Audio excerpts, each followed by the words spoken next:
Bob Iger said a lot of stuff this week. This is what I have queued up here from Apple News. Oh, yeah. And this goes along with raising the theme park prices, too. Yeah. That, it's so now we got floating around the ether.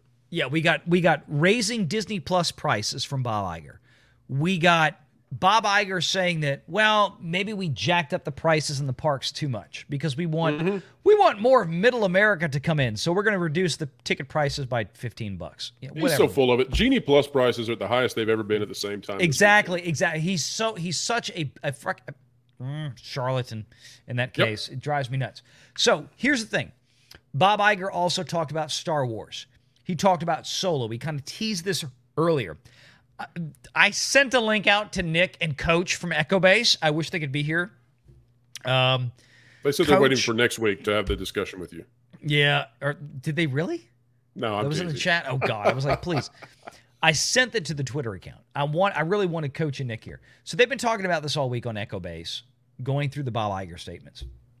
And a lot of the Favreau statements that have come out this week in tandem with this, right? Sure. And I don't really care about the Favreau statements. There were some comments made about, how well, I don't think the original Star Wars trilogy will ever get back to theaters and all this. I'm like, Favreau? That's not on his decision desk. He's not calling the shots on that. That has nothing to do with him. In fact, I thought in the interview that was a stupid question for Jon Favreau because it's like he has any type of say over what Disney distribution does with any of their properties. He doesn't. Unless he's being primed to take over Lucasfilm in the future. Well, but even if he does, though, as the head of Lucasfilm, he still doesn't have any kind of authority over Disney re-releasing the original trilogies into theaters. That would still be a Disney that was like the job of what Kareem Daniel did when he was still there before Iger. Well, it's free money. I don't know why Disney doesn't want free money. If you put those back in the theater, I agree with you. Free money. Yeah, I agree. I totally agree. But that's where we are. But Iger went through a lot of stuff this week talking about raising streaming prices on Disney Plus. Which, look, again, I'm going to throw out all of the, fandom emotional issues. They need to. They have to. HBO Max is being very, very successful. Discovery is being very successful. Hulu is very successful at monthly subscription prices vastly higher than those of Disney Plus. But you know one thing, Valiant? Those other platforms, they're not saying out loud, at least, we're going to cut content. And Disney and Iger, he seems determined to put that out into the public sphere that we're going to slow down the cadence, we're going to cut content, and we're going to license out to other people our stuff. So I don't see how at the same time that their ratings are literally falling off a cliff, they look nothing like 6 months, 12 months ago. I don't see how that's a great time to start raising prices, even if economically they need to. Well, here's the crossroads, and this is the crux of this, and I want to get you gentlemen's opinion on this. This is something that I've talked about now for quite a while. This is a conversation that Tom is very familiar with, and I know, I don't want to speak for you, Tom.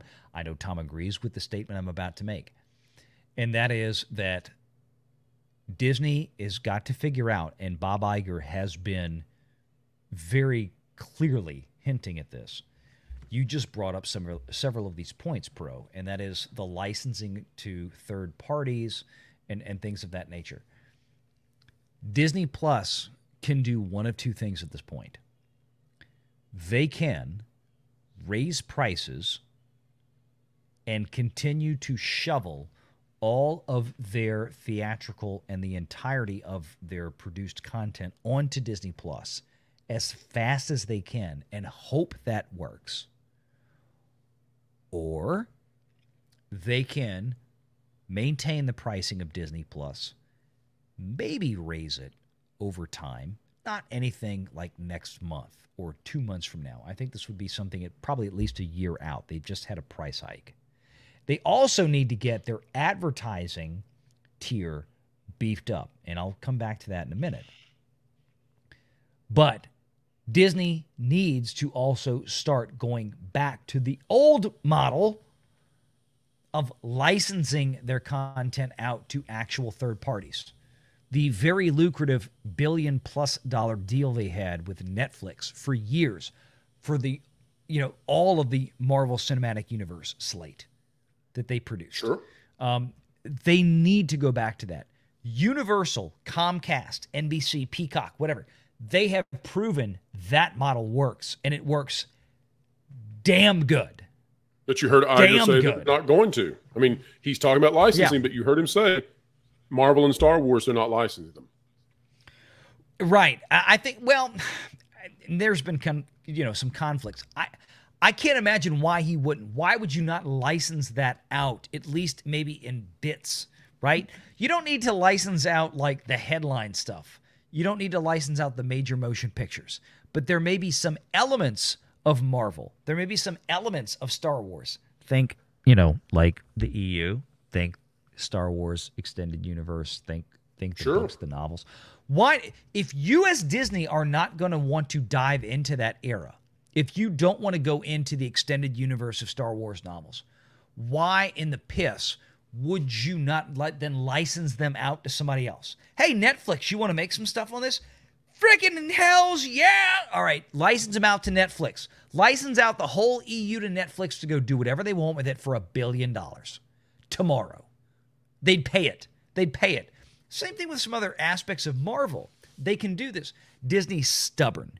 They really think, and this is the problem with Disney, they really think that they can just keep this chaotic death grip around the throats of these intellectual properties and then somehow magically make them profitable again, which they have been unable to do now for the last several years, at least since 2019. Tom? And we have to be clear what we mean by licensing out. Now, if you mean by licensing the actual IP themselves for other companies to produce, never, ever will they ever license. Limited sections of it. I don't even think they'll do that, but I will see them licensing out like the Star Wars movies to Netflix, like episode 1 through 9. Yeah. Or didn't they show Mandalorian recently on, I think, ABC or one of those networks? They moved it down to some of their, they moved it down to some linear delivery. I would love for the fans to see some EU stuff, but I just have a hard time ever seeing Disney allow any other company to touch any of their IPs as far as a creative wise. Yeah. Now, that isn't to say that they won't like lend them out more so for like comics or books or things of that sort. Like that's a different sort of story. Video games and things like that might get a little bit more looser. But no, I see them completely controlling it. But what he's saying is they're going to actually start putting movies out on Blu-ray and DVD again. They're actually going to start licensing their catalog out to Netflix and other streamers so they could get some revenue back, is what he's more so talking about. And they're probably talking about movies that are 5-10 years old, animated stuff, that could go, or even Netflix, the older stuff for that matter. Yeah, like the Apple Dumpling Gang and shit like that. Like not the Disney Vault classics necessarily, but Pete's Dragon, some other stuff from back in the day, Tron. I don't think there's any reason that Disney shouldn't have. We got a taste of this with the Star Wars anime projects, right? Whatever the Star Wars Visions that they did, where they said, look, we're going to turn over the Star Wars IP to 8 like true Japanese anime studios in the Tokyo prefecture and let them do what they want with it. I would like to see more of that. Do that with Marvel. Do that with Star Wars. And not just with anime, but other projects, to things that, look, Disney's like, we're not going to touch this in aspects of DC. There's aspects of Harry Potter and other things out there that's like, Warner's like, look, this isn't worth it to us to touch and go dive in balls deep and make a program or put it on HBO Max or put it in theaters. But if there's an interest out there that we can auction a certain limited element of these IPs out to some of our major competitors / friends out there in the market, Netflix, Roku, whatever, and they're willing to pay us, like, look, we're going to give you, if you let us make a Harry Potter show based on some limited information, if you make us, let us make a DC show based on this small set of characters, right? And we'll pay you $50 million for that, $100 million for the rights to that, to do a couple of seasons based on some of this stuff that you wouldn't touch otherwise. Like, I mean, I was going to say, I could see that's just them, good business. Yeah, no, I see what you're saying, but at the same time, they still want to be able to control certain things, and they don't want things to get away from them either. Well, that's why I said limited stuff. Like, I could see it more with Marvel, like some of the lesser known characters or graphic novels or things that are limited. Disney's done it before, like Daredevil and that whole thing with Netflix, which now they're bringing Daredevil back home, and they're going to completely F it up. So I know that we've got to wrap this up, but let me say this, because every week to find out what it is you're doing wrong and what you should do right. Here's what I would do. First of all, I would put ads on every tier currently that exists on Disney Plus. I wouldn't do it to the point that it drives away consumers, but I'd be making some money off ads, and I would, I'd increase the number of ads on the lowest tier, the ad tier subscription thing, and on the main line, I'd have it there about the same level as what they have on the ads, the ad tier right now.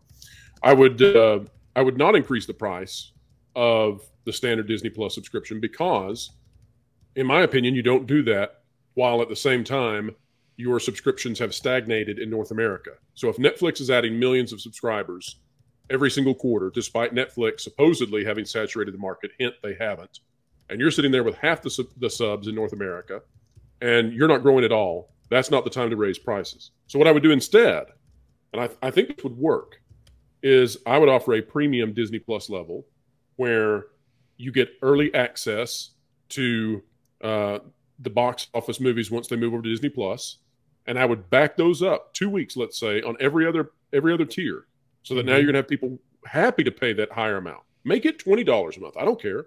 Whatever it is that it takes, but make there be an exclusive window, early access window, and then on top of that, add to that tier that the subscribers at that level get director's cuts, and they get all of what used to be exclusive to the DVDs and Blu-rays, the commentary, the special features, all that. Put it in there. Put it in there at that highest level, and try to drive people into paying with incentive that higher level without everybody being raised up $2 at a time, when it seems like Disney Plus is not alluring to the average individual. I just don't see the fact that it's not growing right now is just red flag to me. Yeah. But start recreating that second you get early access and you get all those special deals that used to come exclusively on DVD and Blu-ray. Be fantastic.